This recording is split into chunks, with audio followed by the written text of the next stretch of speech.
Well, thank you, Mr. Chairman, and Madam Chair, thank you for your attendance. I really appreciate it.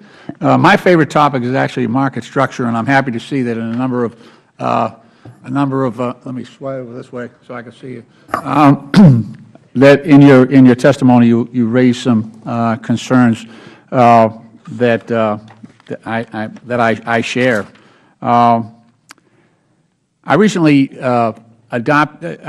drafted a bill called the Maker-Taker Conflict of Interest Reform Act, and this is what we're trying to do is we have a system now where exchanges are offering all kinds of incentives for order flow. They're offering co-location for a fee.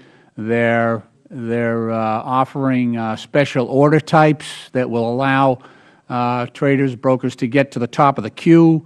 And now they're offering significant rebates to brokers who will steer their order flow through their exchange.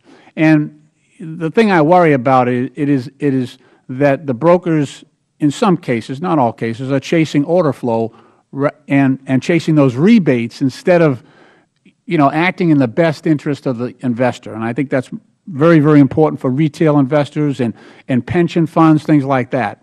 And so what I was trying to do is to figure out what the impact of these rebates really is, and the least intrusive way I think to do it is to do a pilot program to pick out 50 or so highly traded stocks and prohibit rebates to be offered on those stocks, so that we would see.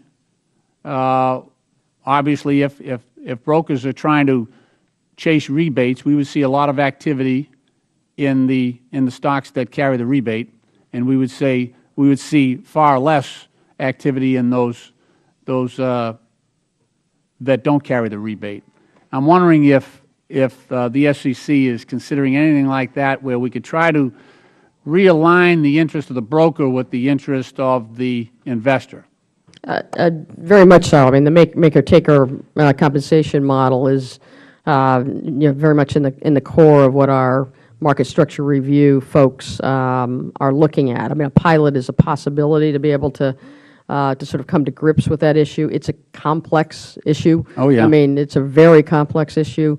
We have our economists deeply involved in that, and they have, in those discussions, have said, there really are a number of complexities if we were to proceed with a pilot study that you need to control for. There's certain non-public information, for example, that really would need to be a part of that. Getting the right cross-section and a large enough one would be very much a part of that as well. And so our staff in Trading and Markets is actually preparing quite a detailed analysis of that in conjunction with our economists.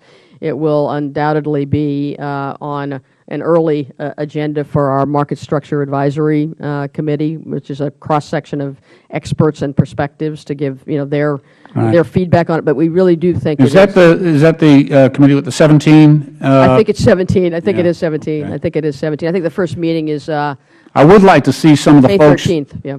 On that committee. I would like to see some of the folks that have been quite outspoken on this. Sal Arnott, Joe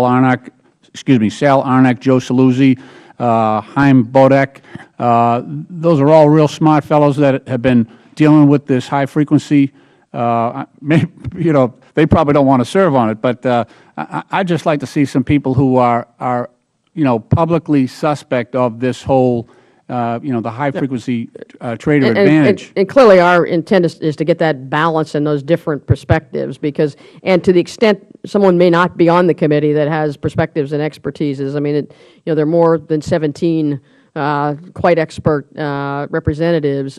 We intend to structure those meetings with a large, I don't know if it's a round table at each meeting, but it is with additional inputs at those meetings, so that we can get broader participation from folks such as you mentioned. But it is something we're very focused on, very deeply studying. It is complex. And I'm happy to have the staff follow up with you. Yeah, that would be great. I just want to say this, Madam Chair. This issue really affects the integrity of our markets. So I know it's complex. Everything's complex. Sometimes I think complexity is an advantage for some people. And I just think for the protection of our markets, we got to get a situation where a retail investor or a pension fund is not at a huge disadvantage to a high frequency trader who has a special order type and has co-location and has the advantages of speed, and in some cases there's an information advantage that they have as well. There are a lot of issues like that. I will say in this space, you basically have the concern about the conflict of interest for the brokers as it may impact the investor, but you've also got a concern that it's yielding better prices and less costs for those retail investors. Thank you, Madam Chair. I appreciate the indulgence of the Chair. I yield back.